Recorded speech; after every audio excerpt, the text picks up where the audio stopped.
what if our daily life could be reimagined? Welcome to Crazy Talks with Wise People, the show that introduces crazy people with wise ideas. Like our guest for today. Our guest for today is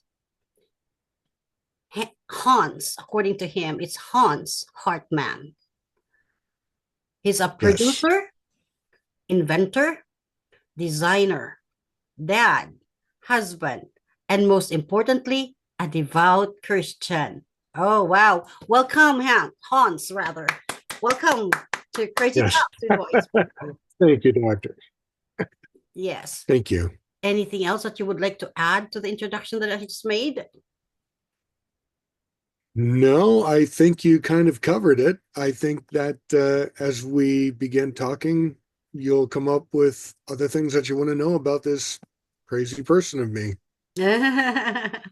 All right. So, my first question, tell us about your two very important inventions or innovations. Well, I have I have a few different uh, inventions and innovations that I have created. Mhm.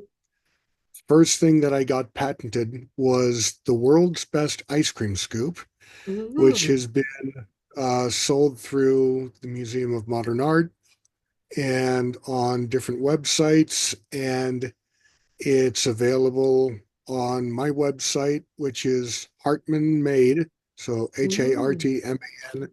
HARTMANMADE.com. Mhm. It's also the first ice cream scoop ever to have teeth in the leading edge. So Mhm. there are five teeth in the leading edge with wedges in between the teeth to make the scooping easier because it reduces the surface tension going into hard ice cream. And if you don't have your ice cream really hard, then I call it either a milkshake or Yes, something like that. It's just correct. to me, hard ice cream is the only way to eat it. So 3 degrees below 0 Fahrenheit, or about zero point 0.3 or no, I'm sorry, about what would that be? That would be um so 0 degrees Fahrenheit is negative 12 or 13 Celsius, I think. Mm-hmm. I don't know for your all of your non-US folk, but that's the best way to eat ice cream. And that was the first thing that I brought to market, and it's done relatively well. Mm-hmm. But the thing that I'm proudest of is an invention that I came up with because being a filmmaker and being a technical person, Mm-hmm. uh, I've always loved technology, and I I unfortunately, my daughter, who is now 33, oh my gosh, she's 33, she'll be 34 in December. When she was 20 years old, she started having trouble with her eyesight, Mm-hmm. and So you're she now ended talking up, about your second invention, but first, I'm okay. talking about the second invention. Yeah, yeah. Hold on, because Oh, you have a okay. lot of inventions. Let's talk about this. Yes, Because I'm sure it's gonna be summer once again, and of course we are all ice cream suckers. Where can we purchase your ice cream scoop with teeth? You said, yeah, I can imagine that. It will be easier to scoop, this real ice cream, hard real ice cream, oh yes, with teeth. Yeah, you're so right. Like it's just yes, going to be so smoothly scooped if your scooper has teeth. You're right. That's a very good innovation. And thank yes. you. Yeah, you Well, said thank like we can find it, we can purchase it from your website. So we will be putting his you website can. down below and feel free to order. Yes. I don't have a Thank commission, you. but I Thank don't you. have commission anyway. I just like his innovation, and that's why I'm advertising it. All right. Okay. Well, thank So you very he's now, much. yeah, now his second innovation. For those of you who've got eyesight problems, like me, I'm myopic. So this might help me. And farsightedness, nearsightedness, whatever it is, let's listen. Okay. Well, when my daughter was about 20 years old, Mm-hmm. she started to lose her eyesight. Mm-hmm. And we thought that it may have been one of a number of different things that was doing this to her. Mm-hmm. And when I was 10 years old, I started to have problems with my eyesight. Mm-hmm. And they found that I had a spot of inflammation in my brain that was causing swelling on my brain. Mm-hmm. And back in way back in the 1970s, almost 1960s, I ended up having brain surgery, and they went, "Oh, this is something we're going to take care of with steroids, and you should be fine." Mm-hmm. So, fast forward to about 14 years ago almost, and my daughter started to lose her eyesight. Mm-hmm. And this was after she had been in a car accident. But um, the doctors were like, no, it wouldn't have anything to do with the car accident. Mm-hmm. It's something that is completely nothing to do with that. We Mm-hmm. found out that she had something that looked like a glioma Mm-hmm. in what is called the optic cortex or optic chiasm in her Hold on, hold brain. on. You know, So we are if, not scientists here, so we might not understand the last two right, words I'm that going to you explain said. that. Right. Mm, So if you imagine we're looking at a cross section of your head mm-hmm, from the top, and mm-hmm, your eyes are right here and right here. mm, Your optic nerves come down, they cross, and then they go like this. mm-hmm, And this space between where they cross, where it touches your brain, mm-hmm. that spot is called the optic chiasm. Optic. And Ah, okay. right in front of, or right behind the optic chiasm Mm-hmm. is your pituitary gland and your hypothalamus. And All the right. pituitary gland tells your body grow, stay young, age, don't grow, whatever. Mm, And your hypothalamus mm-hmm, says, let's run all of your systems like your kidneys and all of mm, the things that process your bodily fluids to get rid of waste mm-hmm, and keep the good things in. mm, Well, when they did the brain surgery on my daughter, she had already lost her eyesight, and all she had mm, was a very small 15-degree field of vision mm-hmm, right in the bottom of her left eye. And I said, there's got to be something or some way that I can fix this because one, I'm a dad, and if a dad can't fix something for his little girl, then what good is he? And two, being in film and understanding how many things work, as far as like a digital light projector, which is what made me think of this. I said, I have an idea and I need to see if this will work. And so I came up with the idea of creating basically a way to give somebody, um, many people may know this, but it's called synesthesia, where How do you spell it? you may have somebody Synesthesia. who, Synesthesia. um, Synesy, Synesy.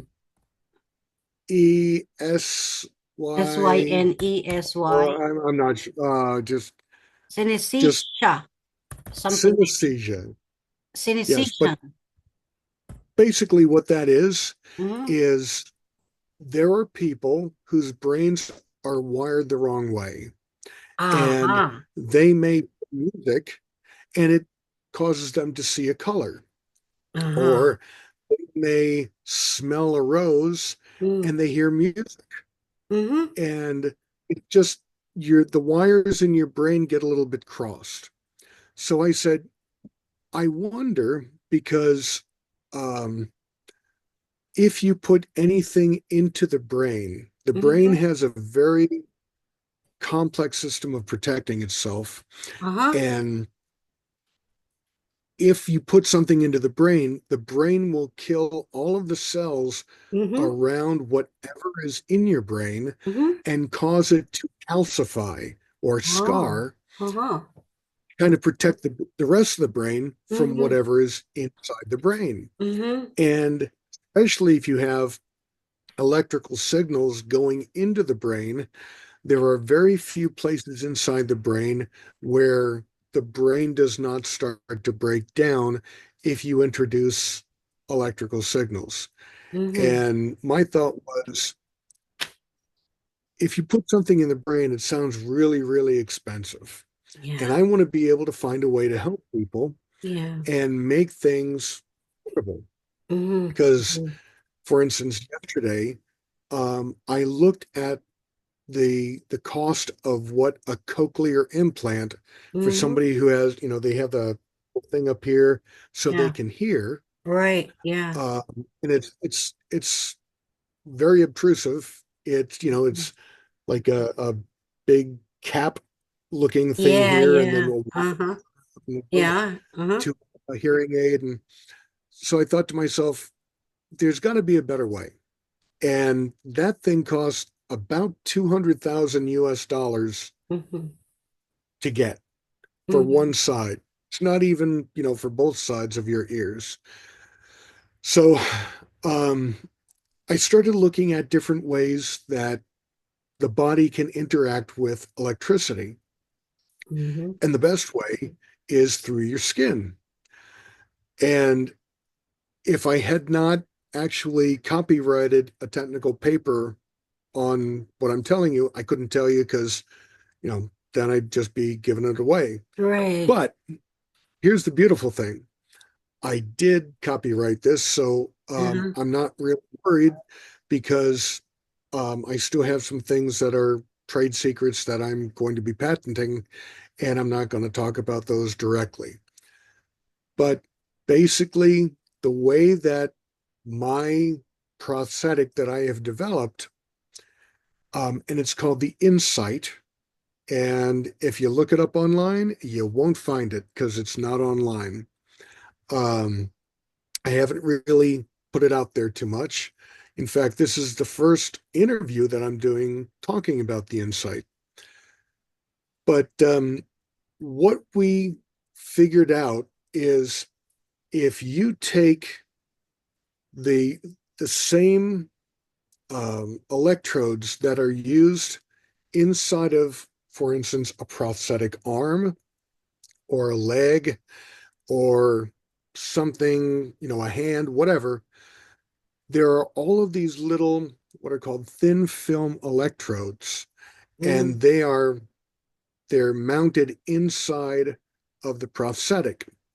So when the prosthetic goes onto your arm, the nerves that have been set to pick up a signal to do Mm-hmm. things like, this nerve right here will make, Mm-hmm. this finger go up, and this nerve will Mm-hmm. make that finger go up, Mm-hmm. and so on and so. And it even has feedback. So like if you touch something hot, there will be a certain type of a pulse or an Mm-hmm. intensity pulse that Mm-hmm. goes into another part of your arm, and you start to realize that this means cold because they Mm-hmm. will do training with you to, if you're touching something cold and you're getting that feedback, they'll put something cold on your skin and your brain learns that means cold.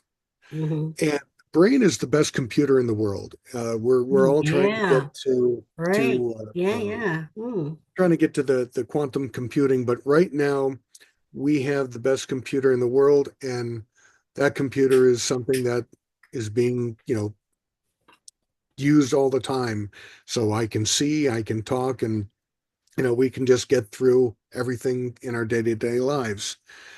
So looking at all of the different places where we have nerve endings where your body doesn't actually have degradation of a nerve ending in great numbers is your lips, your tongue, your hands, your feet, and your genitals.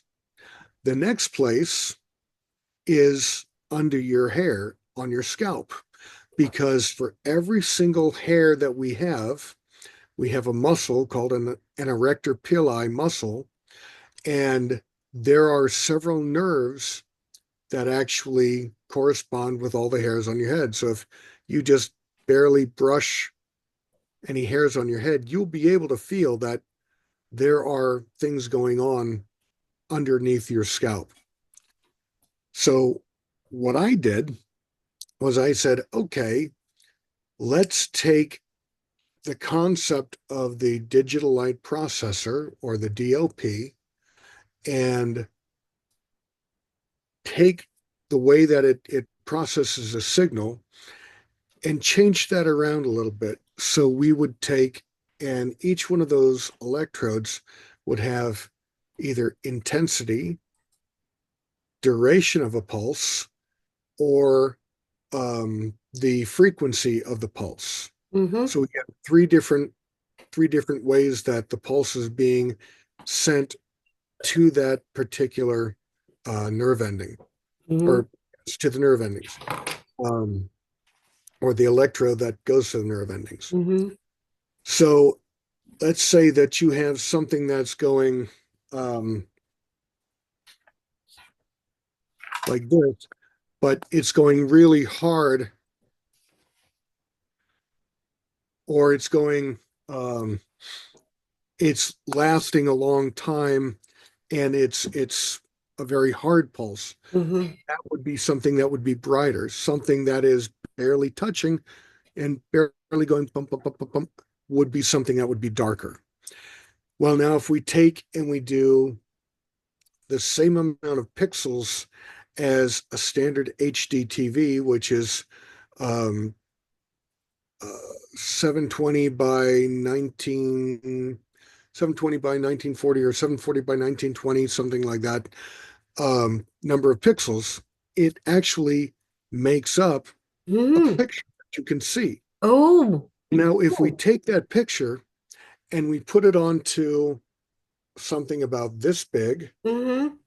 all these little electrodes that are Yeah. all going, you know, thousands of them, Mm-hmm. we take that and we put it under the scalp here, and we put one under the scalp here. Mm-hmm. And in between the electrodes, there are little spaces in the silicone that the electrodes are embedded in. And silicone is a non reactive material. So that Mm-hmm. means it doesn't react with your Mm-hmm. body. It Mm-hmm. just sits there. Mm-hmm. So you put that in and you make sure that you irritate a little bit of the scalp as you're putting this in, which is easy to do because Yeah. putting something foreign into Right. scalp, Uh-huh. but above the skull, but under the skin. Mm. You put little staples or stitches in to hold that piece here and that piece here, and they sit there Mm-hmm. and just let them heal for about 6 weeks. You Uh-huh. come back 6 weeks later.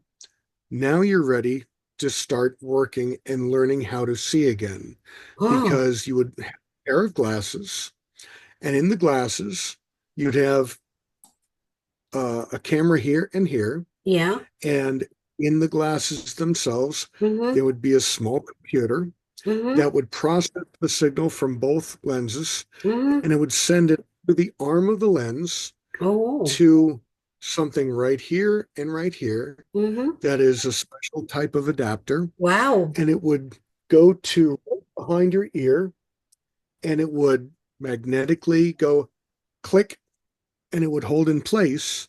So now everything you're using is being held in place. All of the electrodes, Mm-hmm. the arms of the glasses that are held in place. So there is Mm-hmm. a signal crossing between the glasses Mm-hmm. and the contact. And the battery also would be in the glasses. And you would learn as somebody who is blind, you for instance, you'd be like, this is a tube. And so you would feel it with your hands and you would look at it with your glasses and then you'd put this down, and then you'd pick up a ball, and you would have a ball, and you would go, this is, and then, a square and a triangle and all these different things. And then you would have large black letters or numbers on a piece of paper that's white, and you would start looking at it, and you would be tracing it with your finger with somebody helping you, or it would be like Is it sandpaper like. braille, like So braille system?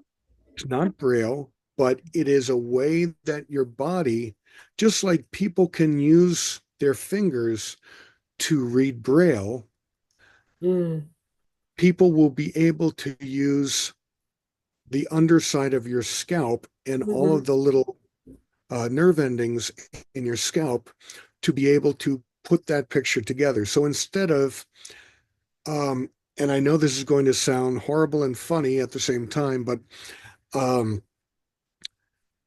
Playboy magazine in the mm-hmm, 1970s actually tried out a Braille mm-hmm, issue of mm-hmm, Playboy magazine. mm-hmm, The way that blind men would see the pictures is they would be able to feel the pictures. So using their hands, they basically felt the picture and they could see what was there. Just like if you close your eyes and you touch your own face, you can feel, that's the nose, and, or when you touch somebody else's face, you can close your eyes and feel those things because we're used to touching with our fingers. This is retraining somebody to learn how to touch with their scalp. And using all of those very robust nerve endings, we would teach them, and it should only take between 3 and 6 months until somebody is able to walk around and nobody would even know that they're blind if they're using glasses. I wouldn't let anyone drive, of course, but mm-hmm, if they're walking around and they're at an office or they're going to church or going even to the movies, because mm-hmm, people who are blind would now be able to go to a movie. mm-hmm, And because light and dark on the screen, all they have to do is point their glasses mm-hmm, towards the screen mm-hmm, and they can watch the movie. And the great thing is they don't blink. mm-hmm, And you would have a pair of glasses to start off with, so you could mm-hmm, have one charging and then have one that you're using and mm-hmm, go back and forth. But it is it's like what Elon Musk said about the parts of a rocket ship. The mm-hmm, best part of a rocket ship or motor is mm-hmm, the part you no longer need.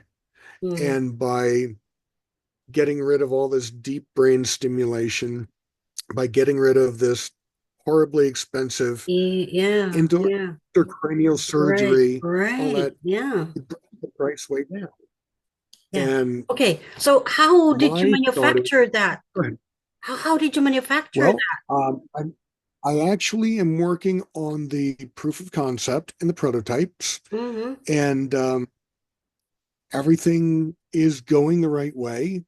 And I'm very happy that um, I'm actually able to figure out how to build all of the electronics and how to write the programs mm-hmm, by using other programs to say, this is what I need to do, and I need you to help me, and let's get this done. And so to this point, I'm a one-man show making all this happen. And mm-hmm. I really You have a have had laboratory for anyone. this. I have a workshop, Mm-hmm, which is also a wood shop and a metal shop and mm-hmm, some plastics and some mm-hmm, forging and that. But um, I have maybe about a 600 square foot, 700 square foot shop in my basement mm-hmm, at my house, and that's where I do everything. mm-hmm. So, Oh, but I wow. look at things in a different way. Mm. Yeah. Yeah, so yeah. Wow. Let us know once this technology is in the market. I would like to help Well, you market this. This is something innovative. well, thank you very This is much. something new. Oh my goodness. This is a breakthrough in the eye industry. I I certainly hope so. And Mm, if can if I can get this to people who need it, yes. um, I would be I would I would feel like I've done my piece to help humanity. And I Mm, really personally, um, I don't need anything so much. I'm not, you know, I live I live mm, a nice life. mm, Um, I have beautiful kids. I have a beautiful wife. mm, mm. You know, I have dogs. I have a house with, a fenced-in backyard, and I Yeah, live near the beach. And right.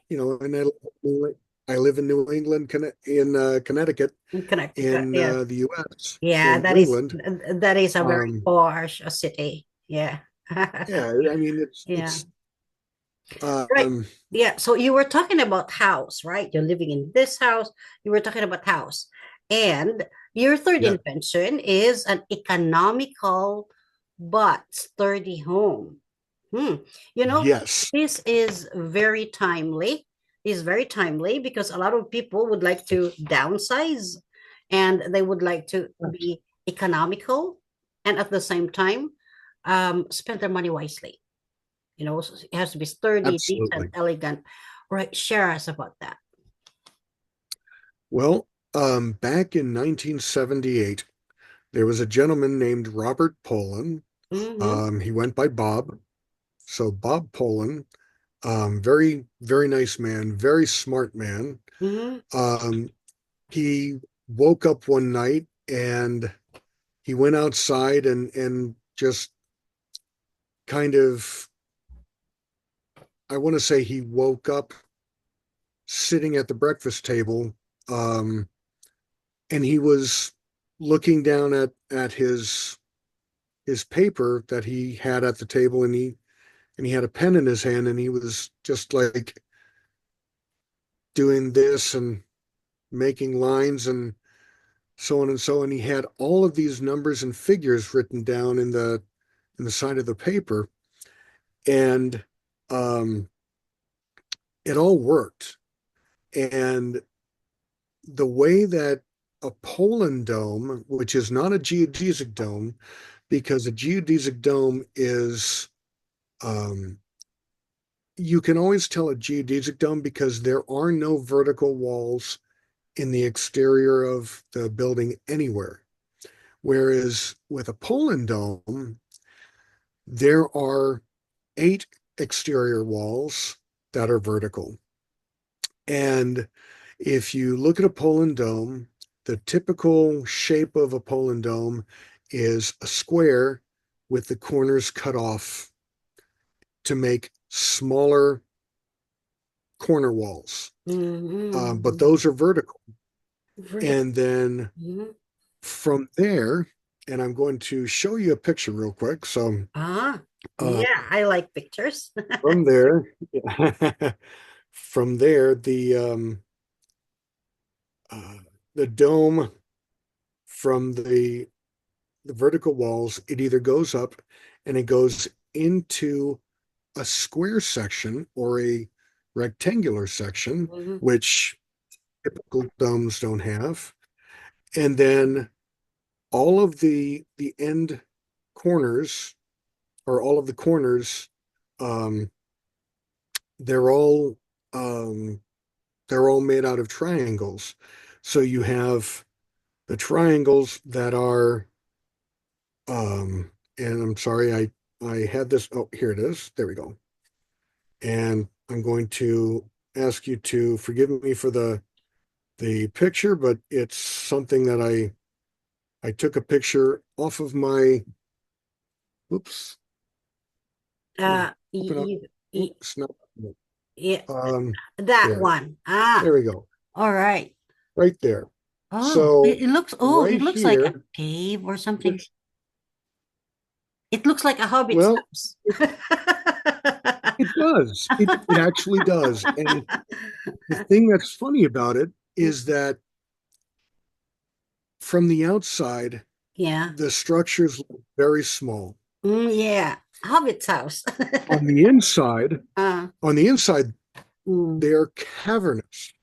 It's Oh. almost like that Harry Potter went camping in. Mm. Um, tiny, tiny pup tent on the outside. On the inside, it's a mansion. Mm. And the very first one that we built, Mm. it was 23 feet wide, 20 feet, 23 feet deep. Mm. So 23 feet about deep. about about 7 meters by 7 meters. Mm.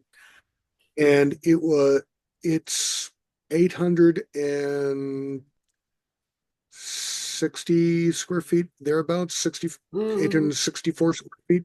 Mm. But by putting a loft on the inside, Mm. it brought the size up to almost 1,250 square feet, or No. almost, well, let's see. I'm trying to do the math in my head. So 1,200 square feet would be um, 300 meters, 300 square meters, or maybe, Mhm. I don't know, maybe I'm getting an extra zero, Mhm. but it's the size of a good size house. And the great thing about it is that even though the ones that we built back then Mhm. were made and built on site, it was pieces were cut, and then the wooden pieces were all bolted together or screwed together Mhm. and then brought to the site, and then the skeleton was put together, and then the plywood was put on, and then it was all put together, and sealed and shingled and all. I guess I like ease of things. I like things to be strong. I like things to be durable. I like things to be easy to make and replicate. Mm. So what I have done is I have on paper, because um, I have not had the time yet, because I'm a busy person. Mm. I've not had the time yet to create a small factory to Mhm. make the pieces. And instead of making them all out of wood Mhm. and things that can burn and things that can shake apart and things that can sink underwater and Mhm. all like Mm. that, um, I said, well, if we make this all in a factory Mhm. and make it out of steel studs, Yeah. which are the metal studs that Yes. people Yes. use to make homes, um, and we put an outside skin on that doesn't burn, Mhm. which is standard uh, construction material. Then on the inside of uh, the the the pieces of the metal as it goes around in a triangle or in the square or whatever the shape is, we take and we fill that first with the conduit that we would put all of our electricity in, and we would run 12-volt electricity. So it would run the same type of lights as you would see Mhm. in a motorhome, Mhm. or Mhm. what you would see on a boat. We Mhm. use that type of electricity Yeah. to power lights Yeah. inside and Mhm. to power many things inside. Yeah. It makes it a lot more economical. But Certainly. Yeah. also, as you're putting all the pieces together, Mhm. everything together with just a snap clip that's already pre-approved. Oh, wow. It sits in conduit, so it's not something that's going to get ruined or broken or come out of place as it's being shipped. But then to insulate this, we would put in either styrocrete or foamcrete, which foamcrete was developed by some people in Norway and Sweden, I believe, somewhere around there, um, right after the Second World War, because getting fiberglass insulation and cellulose insulation was very expensive. Mhm. So they figured out that if we turn concrete into basically a great big sponge, It Mm, trapped a lot of air bubbles. And then some brilliant man in the UK said, wait, we have all this styrofoam that's just going into landfills. Why don't we take this and turn this into a medium that goes inside the the concrete mix instead of putting in the air bubbles, and we get rid of the trash and we make it so it goes into someone's home to help insulate, and hence the name styrocrete. But it's very easy to move. It's very easy to manage. You can shape it if you need to, or cut into it if you need to. But it also has a lot of tensile strength. So it's not going to collapse because there's pressure put on it. In mm-hmm, fact, all concrete, as it ages, it gets harder. mm-hmm, So it actually would be super insulating, mm-hmm, and it would also be super strong. So if we take that and you make a triangle for the outside of the dome, which, by the way, the dome is self-supporting. mm-hmm, I'm going to tell you what mile an hour wind it's rated to in just a moment, mm-hmm, uh, because that's the coolest part.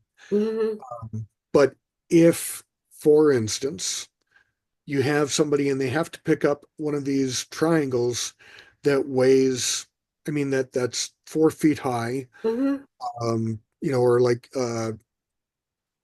400 centimeters tall, mm-hmm, 500 centimeters tall. mm-hmm, You take that and you think, well, it's full of concrete. I'm not going to be able to pick that up ever. mm-hmm, Actually, it would only weigh about 20 pounds. mm-hmm, So it's very light. And you could then take and you bolt everything together, mm-hmm, and you send all of the pieces to the job site with the exterior already finished. mm-hmm, And the exterior would mm-hmm, not be a traditional shingle or a traditional siding. mm-hmm. It would be spray on truck bed liner, Wow. which lasts for about 100 years before Wow. it needs to be redone. Yeah. It also has an insulating value to it. Yeah. Also has over 1,000 square foot per inch Mm, intrusion mm, barrier. So if mm, you have a 16th of an inch thick mm-hmm. of the truck bed liner, Yeah. it would take you over 1,000 pounds of pressure Mm-hmm. to push through and make a hole in Mm. that truck bed liner. All right. So I understand that this has been geniusly conceived. Now you said that you are we have only 3 minutes now. So you said that you're a Christian. Now, Yes. what is really your background in a nutshell? We only have 3 minutes. What is really your background? Why are you into all these creative scientific things? No. Number one, what is your background? Number two, um, does your prayer time, does the Holy Spirit um, prompt you to do all these innovations? First, let me say that Mm, without the wisdom of the Holy Spirit, I mm, have no wisdom. eh, Without the creation of God the Father, mhm, I am not even here. mhm, Without the love and the sacrifice of Jesus Christ on the cross mm, and his rising from the dead, mm, I have no purpose in life. My mm, job is to try and be as Christ-like as mm, I can possibly be. I am and was raised mm, Roman Catholic. mhm, I I hear people say all the time, "Oh, you're not Christian, you're a Catholic." Well, mm. Catholic just means universal. Correct. So I am part of the Universal Christian Church, Mhm, the only church that, if you look, who was it founded by? It was founded by Jesus. So mm, every other church was founded by a person, mm. and most of them ex-Catholic priests. Go Yeah. figure. But God is everything to me, and my whole goal in life is to do everything I can and treat everybody as if they were Christ and I Oh, were thank serving you so them. much. Oh, thank you. That's so inspiring. I think, you know what? Because you're a Christian, you have the DNA of Christ, and Christ is creative and innovative, and Yeah. that's why you embody that characteristic in you. And so we end our podcast with our guest here, Hansel Hartman. And we would like to welcome him again because he has written a script. I didn't Right? write it. I didn't write it. You I didn't. am producing. I am Oh, he is producing a film. producing a movie called Yes. Rage Creek. Rage Creek, Yes. and And it is astounding. I've read a little bit of it. We are supposed to have another podcast today with with that as a topic, but I wasn't able to do my homework. I apologize, sir. it's okay. So It's okay. we will have him back next week and be ready, to I listen to will him. be. Very interesting, right? Thank you so Correct. much Thank for you so guesting. much. And I appreciate a lot, especially your creativity. And for those of you out there who are watching us today, I hope you've learned, he is the embodiment of Christ. And that's why he's able to imagine. The canvas of his brain is so productive because he has the DNA of Christ being a Christian. So, bye for now. Crazy Talks with Wise People. Thank you, sir, for being with us today. See you again next week. Bye for now.